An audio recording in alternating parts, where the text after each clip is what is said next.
Hi friends, ഇന്ന് രാവിലെ തന്നെ പതിവ് പോലെ ചെടിക്കൊക്കെ വെള്ളം ഒഴിക്കാനുണ്ടായിരുന്നു. നല്ല ചൂടായിരുന്നു കേട്ടോ, എന്ന് വെച്ചാൽ നല്ല വെയിലായിരുന്നു.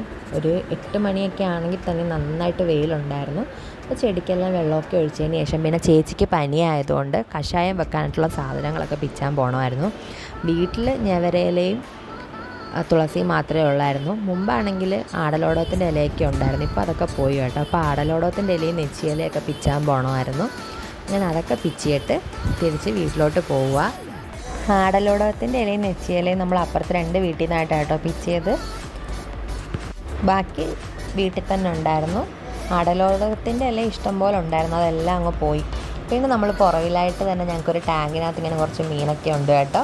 അപ്പോൾ പിന്നെ കഷായം വെക്കാനുള്ള ഇതിങ്ങനെ എല്ലാം ഇങ്ങനെ വൃത്തിയാക്കി വെക്കും. പിന്നെ ഇതെല്ലാം കുക്കറിനകത്താണ് ഇപ്പോൾ വെക്കുന്നത്. അല്ലെങ്കിൽ നമ്മൾ സാധാ ഒരു ചെറിയ ചരുവത്തിനകത്തോ അങ്ങനെ എന്തെങ്കിലും ആവശ്യത്തിന് വെള്ളം വെച്ചിട്ട് അത് പറ്റിച്ചെടുക്കണം. നമുക്ക് കുടിക്കേണ്ട ഒരു പരുവത്തിന് 2 നേരം കുടിക്കാനുള്ള രീതിയിലായിട്ട് ഇത് ഉണ്ടാക്കുന്നത്. മല്ലിയും കുരുമുളകും നന്നായിട്ട് ചതച്ചിട്ട് വേണം ചേർക്കാനായിട്ട്. പിന്നെ അതെല്ലാം കഴിഞ്ഞ് നമ്മൾ ഉച്ചക്കത്തെ ഫുഡൊക്കെ കഴിച്ചിട്ടായിട്ടോ ഇറങ്ങിയത്. പക്ഷേ അതൊന്നും എനിക്ക് വീഡിയോ എടുക്കാൻ പറ്റിയില്ല.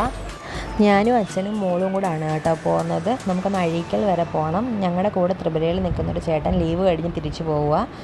അപ്പം ചേട്ടൻ്റെ കുറച്ച് സാധനങ്ങൾ കൊടുത്തു വിടാനായിട്ടായിരുന്നു. ഞാനും മോളും ജൂണിലേ പോകത്തുള്ളൂ. അപ്പോൾ ചേട്ടൻ കുറച്ച് മുന്നേ പോകുന്നത് കൊണ്ട് ചേട്ടൻ്റെ കയ്യിൽ കുറച്ച് സാധനങ്ങൾ കൊടുത്തു വിടാനായിട്ടായിരുന്നു. അഴീക്കൽ ബീച്ചിൻ്റെ അടുത്ത് നിന്ന് വലിയൊരു ദൂരമില്ല, കുറച്ച് ദൂരമേ ഉള്ളൂ അവരുടെ വീട്ടിലോട്ട് പോകാൻ. അങ്ങ് ഒരുപാടില്ല. പോകുന്ന വഴിയൊക്കെ നല്ല അടിപൊളിയായിരുന്നു കേട്ടോ. ലൈറ്റ് ഹൗസൊക്കെ കഴിഞ്ഞ് പോകണമായിരുന്നു. നല്ല ഭംഗിയായിരുന്നു വീട്ടിലോട്ട് പോകുന്ന വഴി കാണാനായിട്ടൊക്കെ. നല്ല രസമുണ്ടായിരുന്നു. ഞങ്ങൾ പിന്നെ വീട്ടിലെത്തി കുറച്ച് നേരം ഇരുന്ന് പിന്നെ സാധനമൊക്കെ കൊടുത്തിട്ട് പിന്നെ തിരിച്ച് വന്നു. അപ്പം നമ്മുടെ കരുനാപ്പള്ളി വഴി അത് കയറുന്നതേ അവരുടെ വീട്ടിലോട്ട് പോകാനായിട്ട്.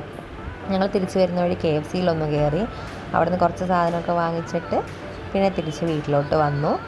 അപ്പം ഈ ഒരു ചെറിയൊരു വീഡിയോ എല്ലാവർക്കും ഇഷ്ടപ്പെട്ടെങ്കിൽ ഉറപ്പായിട്ട് ലൈക്ക് ചെയ്യാനും ഷെയർ ചെയ്യാനും സബ്സ്ക്രൈബ് ചെയ്യാനും മറക്കരുത്. Thank you.